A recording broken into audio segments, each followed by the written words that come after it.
¿Qué tal? Hoy nos encontramos en la Capilla Abierta de San Esteban Tizatlán y nos acompaña nuestro buen amigo Ricardo Mendoza para que nos platique algo sobre qué es la Capilla Abierta, qué características tiene y algunos detalles más que nos puedan dar luz sobre este edificio emblemático que muestra parte de esa simbiosis cultural en el que están presentes aquellos elementos indígenas y aquellos elementos hispanos que le van a dar forma. Es esa combinación. Estimado Ricardo, ¿qué nos puedes platicar? Bueno, primero agradecerte la oportunidad de esta charla y poder dar a conocer mis impresiones, mis ideas al respecto del trabajo de investigación de la capilla. Mira, es un tema muy profundo, lleva muchas horas, lleva mucho tiempo. Voy a tratar de resumirlo. Nosotros cuando llegamos sabíamos que es el Palacio de Xicotenca. Vimos el palacio. Y encontramos que no es palacio. Pero es que el enclave es en el Palacio de los Xicotenca. No es palacio. Es Tecpan. ¿Y qué es Tecpan? O sea, ¿qué es el género de arquitectura de Tecpan? Hay un trabajo muy interesante de una arquitecta que estuvo haciendo la maestría hace muchos años en la intervención, restauración de monumentos históricos. Ella fue la que me dio la idea de la base de la planta arquitectónica de este edificio. Dado a que la capilla de San Esteban es una de las visitas del convento de Nuestra Señora de la Asunción, no es de San Francisco, es de padres franciscanos, pero popularmente se la ha conocido como de San Francisco y pues es difícil poder corregir esto. Volviendo al tema del palacio, explicamos lo que es el Tecpan. Afortunadamente nos encontramos con la famosa crónica de Muñoz Camargo, en el que nos explica algunas cosas y nos describe. Y llegamos a muchas conclusiones que nos obligaron a voltear los ojos hacia la complejidad del edificio en el que nos encontramos. Decidimos usar como punto de partida la complejidad arquitectónica de la capilla de San Esteban con respecto a los edificios que se fueron construyendo alrededor de él. Entonces es complejo, es largo, lleva muchos elementos históricos y la pregunta siempre es ¿por qué se conservó la capilla como hoy la encontramos? Otra vez Benito Artigas. Es un comentario que me gusta mucho porque dice que es uno de los edificios más completos en su autenticidad y que tiene pintura mural, que la arquitectura junto con la pintura mural y otros elementos etnográficos alrededor de esta población importante nos da más noticias de qué es lo que sucedió realmente en el siglo XVI. En mi investigación he encontrado un edificio primitivo al que nos encontramos hoy, la capilla. La noticia que tenemos de Muñoz Camargo es de que aquí se viene a decir misa una vez al año, que es hermosa, que es amplia y que es bonita, pero es claro que no se refiere a esta, porque en su lámina 16 me parece que es, aparece otra edificación. Y esa edificación, según mis resultados, es lo que hoy mencionamos como sacristía. Fíjate que para mí es apasionante este tema del estudio, la exploración de los monumentos históricos, tanto arqueológicos como históricos como este, ¿no?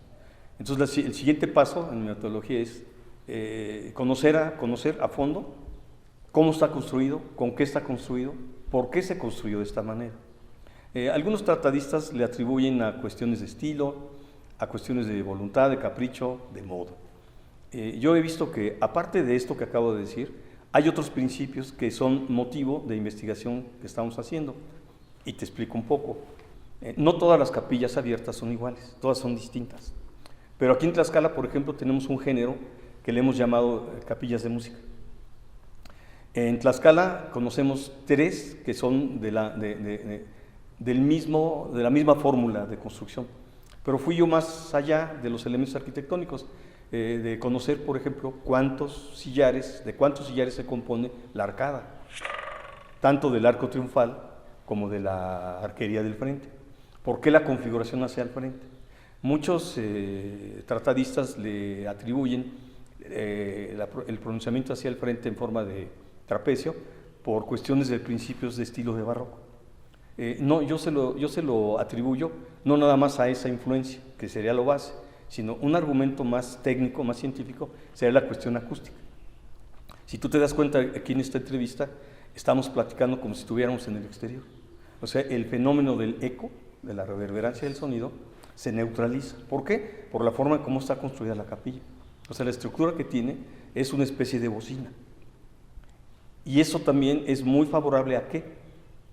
A que reforzamos la expresión de capilla de música. Entonces aquí en este momento de la historia, pues no era el atrio propiamente dicho, sino una explanada bastante grande hacia el frente, pero aquí el fenómeno musical, el fenómeno del sonido, el fenómeno del ruido, en términos de musical era de la mayor pureza. O sea, esos secretos de la música, pues eran también propios de los músicos de la época prehispánica, con otros instrumentos, con otras partituras, con otras melodías, con otra fenomenología de la música. Claro, y esa parte que nos estás comentando, pues lo podemos comprobar con los ángeles que están tocando algunos instrumentos. Fíjate que ya en tocante a eso es lo que significa, o sea, realmente qué es lo que significa la capilla. Y la capilla no tenía un solo significado, no tenía un solo fin. Yo en ocasiones he expresado de que este tipo de edificaciones son formas hegemónicas de dominación. Fíjate que esta pintura no es otra cosa más que una alabanza a Dios, y remata en el arco triunfal. ¿Y qué es lo que sucede en el resto del edificio? En el resto del edificio, de una manera hasta difusionista, tenemos el sacramento más importante, que dice así, más o menos. Tú tienes que ser cristiano, y para ser cristiano te tienes que bautizar, y por eso tenemos el bautizo. La pintura del bautizo aquí no nada más representa aquellas expresiones simbólicas que se dieron en España, en Europa, en las que participaba San Esteban. ¿Por qué San Esteban? Ya estamos entrando en lo que es la interpretación de la pintura, y es un tema muy largo, muy profundo. Vamos a dejar el bautismo, ya te bautizaste, ahora viene la alabanza al Padre Eterno, es como el avalar el derecho de nobleza, el poderío de la clase dominante de la nobleza tlaxcalteca. Por eso la capilla tiene este gran ábside que está arriba y remata con un retablo. El retablo, recientemente acabamos de encontrar un dato maravilloso en el que hoy ya sabemos para qué servía, porque este tríptico no es un retablo estático, es un retablo movible en sus puertas laterales. Las evidencias que tiene, porque ya no existen los goznes vienen siendo las bisagras que permiten el abatimiento de estos elementos.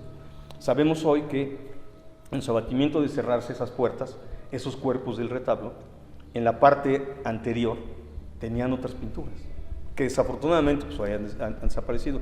Yo tuve la oportunidad de intervenir en el retablo, y sí encontré varias capas de lienzos adheridos a los marcos, que nos dicen que hubo dos pinturas, las que estaban por la parte posterior y las del lado anterior.